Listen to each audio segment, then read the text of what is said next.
Tatiana. Oui, ça va? Ça va? Bonjour, ça va. Là, je suis très contente, ceux qui regardent Recevoir App, que vous avez quand même fait beaucoup de commentaires. Merci beaucoup. Attends, mais il faut que quelqu'un qui me filme aussi. Je vais prendre le téléphone. Attends, je vais demander Non, quelqu'un. mais je vais prendre le téléphone, c'est bon. Ah bon? Ah, c'est gentil. Je vous filme là, comment? Comme ça? Attends, oui. Non, c'est bon, c'est bon. C'est bon? Oui, comme ça. Ah ouais, Ça va super. aller. Ça va, t'as l'habitude. Comme l'autre fois, j'ai l'habitude. Ah oui, ouais, super. Voilà, et donc là, je suis surtout, vous devriez apprécier Rémi, parce que c'est la seule personne en France qui vous fait quand même, qui vous partage avec vous des événements d'importance. Voilà. Pas forcément tout seul, mais merci.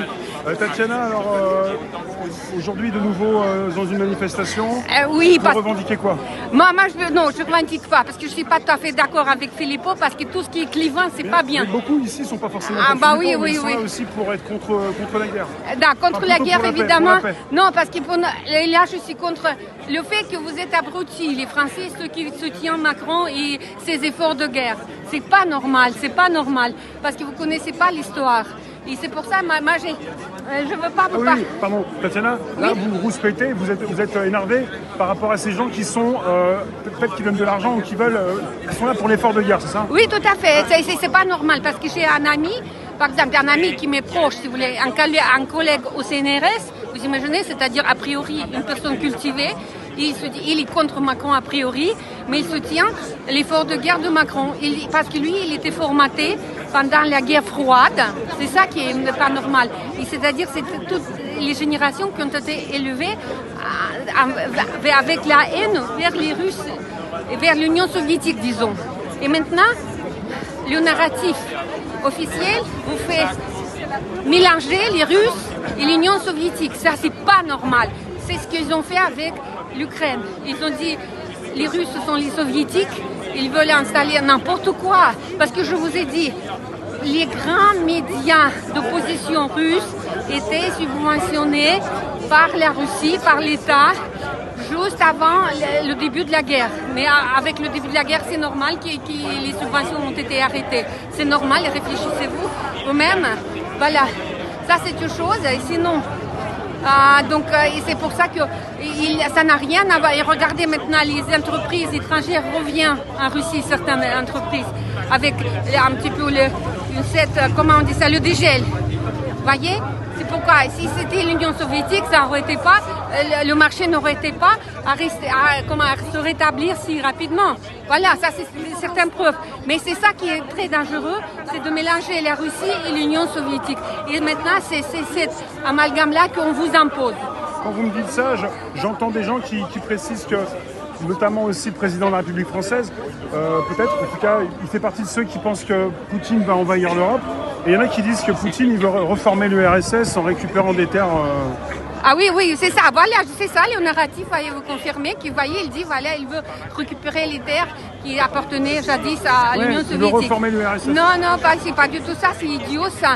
C'est-à-dire parce que le problème que le découpage, quand l'Union soviétique, si vous voulez, c'était un État artificiel qui se tenait, si vous voulez, ensemble par la dictature terrible.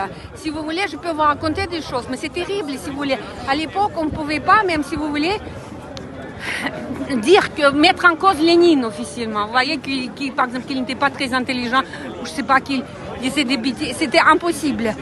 Par exemple, et là, si vous voulez, c'était vraiment grave de mettre en cause certaines choses. Là, je peux vous raconter, mais c'est pas le sujet, si vous voulez, maintenant.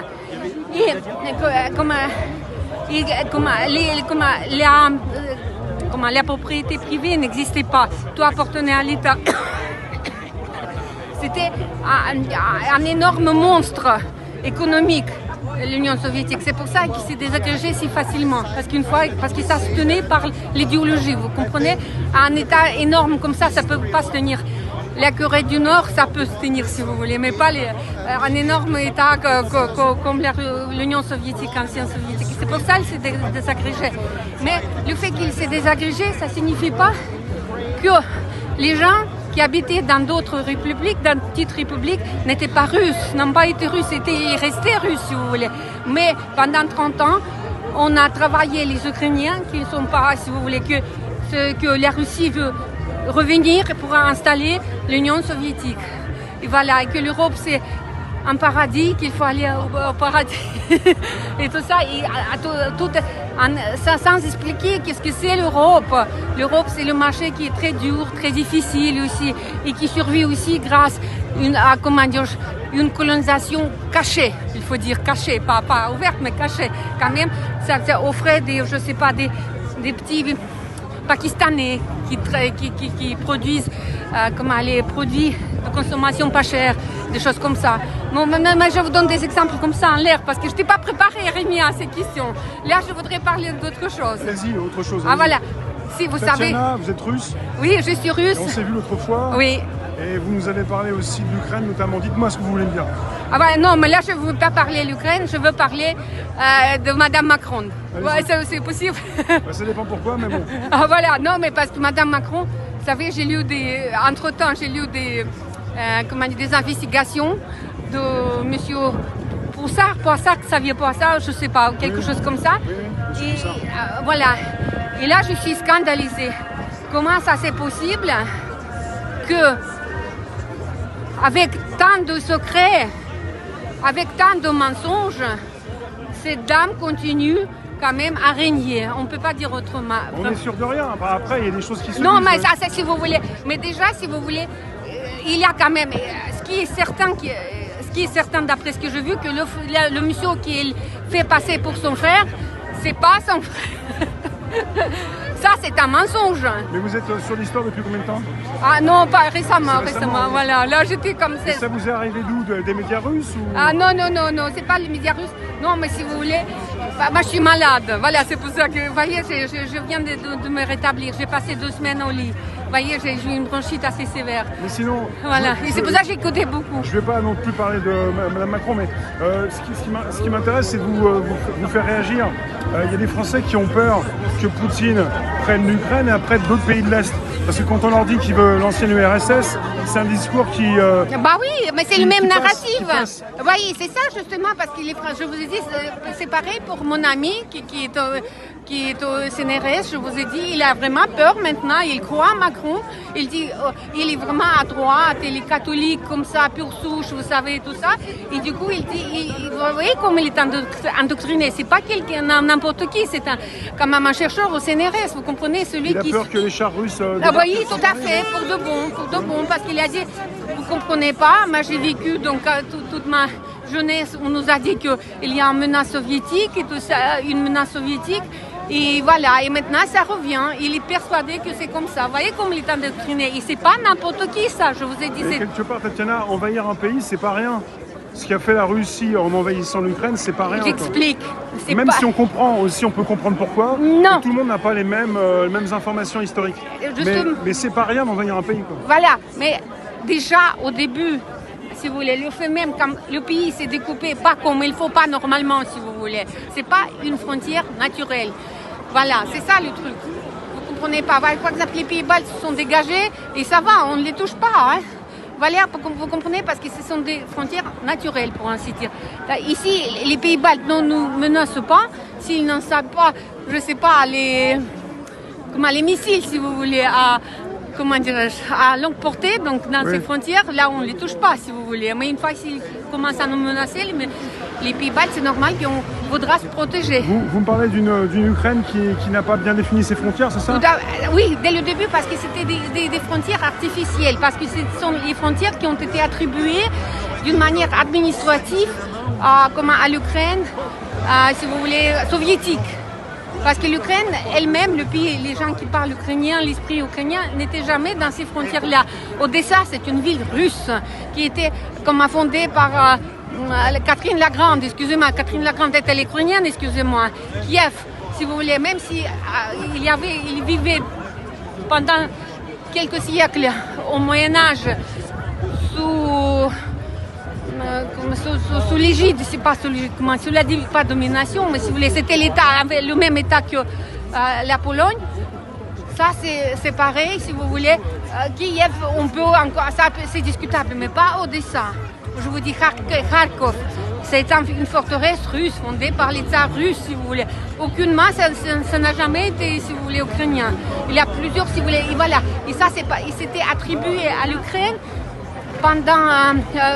après la révolution russe, exprès pour donner de l'importance, si vous voulez, aux Ukrainiens et pour que les Ukrainiens nationalistes étaient contents qu'ils se taisent. Parce qu'ils disent, voilà, vous avez comme ça un État énorme, comme ça pour vous tout seul, si vous voulez. Voilà, à peu près ça, mais c'est quand même schématique ce que je vous raconte, c'est des détails. Voilà, et pour ça, que, comme je vous ai dit, les Russes ne peuvent pas comprendre, les Russes de l'Ukraine, qu'ils doivent être ukrainiens. Ils ne peuvent pas comprendre.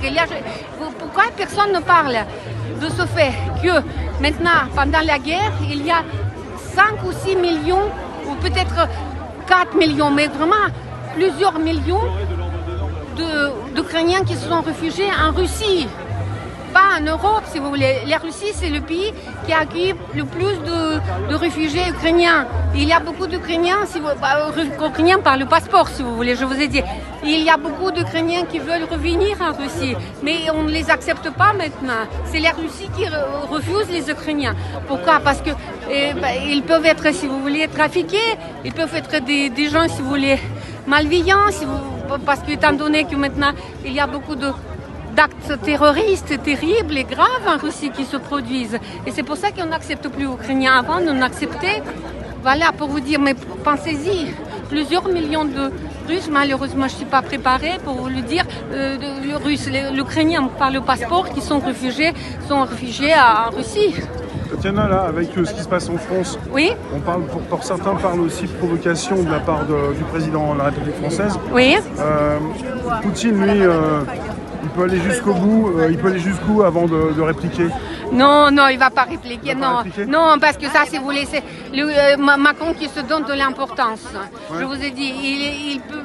Moi, je ne sais pas, j'ai entendu parler les généraux français qui sont en place, qui disaient que c'est impossible maintenant pour la France de s'impliquer maintenant vraiment réellement en Ukraine. C'est impossible. Et en plus, la Russie ne veut pas, parce que je vous ai dit, je ne sais pas, c'est Emmanuel Todt, je crois, qui a dit, la Russie, il n'a pas assez d'hommes pour envahir l'Europe.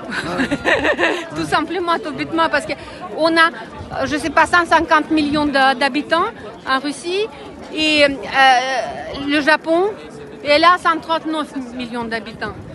Comparé, c'est les Japonais qui vont envahir l'Europe plutôt. Donc, ce qu'on peut se prendre sur la tronche, sur la tête, c'est des orechniks, quoi, c'est tout. Mais à mon avis, mais pas, parce que je vous ai dit, pour moi, c'est impensable. C'est impensable parce que, comment dirais-je, la Russie, elle veut ses frontières protégées. Et voilà, si jamais vous faites du mal aux Russes, ça c'est vrai. Si vous avez, je ne sais pas, les Français vont envahir la région de Koursk, voilà, les Français vont dire, voilà, comme c'est le pays maintenant quand même assez affaibli, une région, là on va revenir comme ça, c'est plus facile, on a des données déjà et tout ça. Là, il faut attendre, mais j'espère que vous n'allez pas le faire, non? Voilà. Vous pensez que ça va se calmer tôt ou tard? Non? Oui, ça va se calmer. Ça peut prendre du temps aussi. Ça va prendre du temps parce que le problème, regardez, Rubio, c'est le secrétaire des Affaires étrangères américain. Voilà, qu'est-ce qu'il a dit?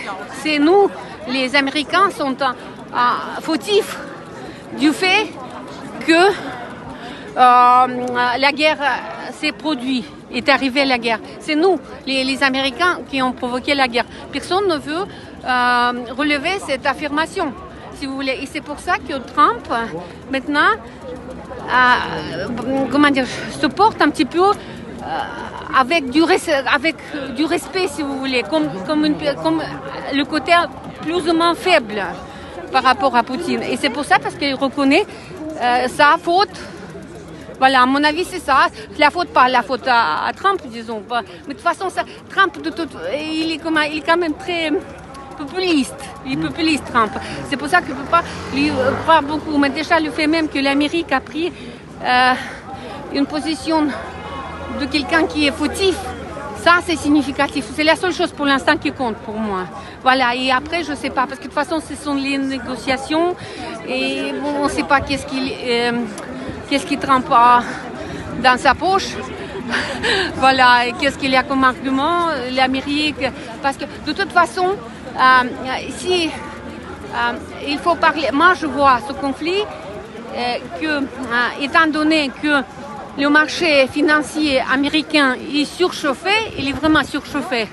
Et il est surchauffé parce qu'il n'y avait pas de produits réels, si vous voulez. En crise, quoi, ça. Oui, en crise terrible. Et pourquoi? Parce qu'il n'y avait pas de produits réels, c'est-à-dire les usines, l'immobilier, les terres, les choses comme ça. Il n'y a que des produits financiers, si vous voulez. Le marché financier américain, il est composé, si vous voulez, des produits financiers et les services, parce que le secteur informatique, ce sont les services.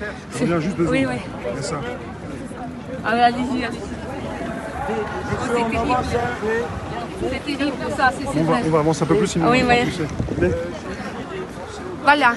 tout à l'heure, je les ai eu aussi, ces personnes qui font leur boulot derrière, qui veulent qu'on avance. Ah oui, bien sûr, c'est normal aussi. Oh là là. Parce qu'ils sont payés à l'heure.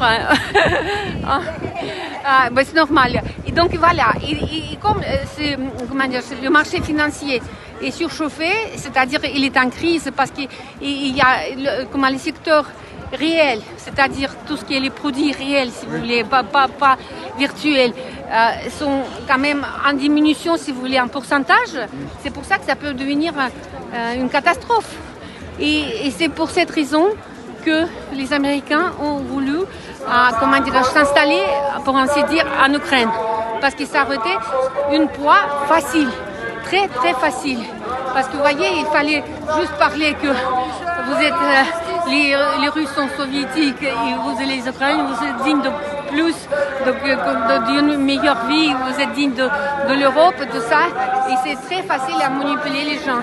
Mais en fait, il fallait que les fonds d'investissement ukrainiens s'installent comme ça bien en Ukraine et surtout qu'ils prennent possession des usines ukrainiennes. Parce que les usines ukrainiennes, c'est les usines de métallurgie. C'est-à-dire c'est vraiment le poids lourd du secteur réel. Et voilà. Et en fait, à mon avis, c'est à cause de ça que ça a commencé. Comme toujours, c'est l'argent. C'est l'argent qui compte. Voilà, et c'est triste ça, c'est triste. On est en France ici, on est quand même la société, quand même est tout new si vous voulez, par le fait que l'argent c'est pas le plus important. Et du coup, vous voyez, maintenant on est à la merci des gens qui gouvernent et qui veulent s'enrichir encore plus. Voilà. Et voilà, l'Europe aussi va payer parce que l'inflation aussi c'est la suite de la crise financière américaine et il va s'aggraver. En fait, pourquoi Trump, maintenant qu'il a changé un petit peu d'avis, parce qu'il a dit pourquoi l'Ukraine c'est pas nécessaire, on peut s'en passer, on peut s'arranger avec les Russes, mais là je vais prendre Groenland, je vais prendre le Canada et comme ça on aura plus de terres. Et plus facilement. Mais c'est-à-dire, à mon avis, c'est un petit peu, il le dit, mais je vous ai dit ça, c'est mes fantaisies, ça, là, je dis pas, c'est le schéma que je vois. C'est justement pour calmer, un petit peu pour calmer. C'est pas forcément qu'il va avoir la Groenland, mais pour calmer les fonds d'investissement. Il dit voilà, comme ça vous avez la possibilité d'aller là-bas, étant donné que l'Ukraine c'est quand même un marché très difficile. Donc ce que vous nous dites là, c'est que Trump il a une pression, il essaie de calmer un peu tout le monde. Il a des effets d'annonce, mais c'est pour aussi peut-être aussi calmer le côté financier, quoi. Oui, tout à fait, à mon avis. Il est là pour protéger l'économie, enfin pour réparer un peu les États-Unis, quoi. Oui, tout à fait. Pour les faire remonter un petit peu. Tout à fait, oui. Et donc, si vous voulez, et maintenant la démocratie, ça suffit plus. Les slogans, les narratifs démocrates, pour ainsi dire libéral, ça ne suffit plus. Pour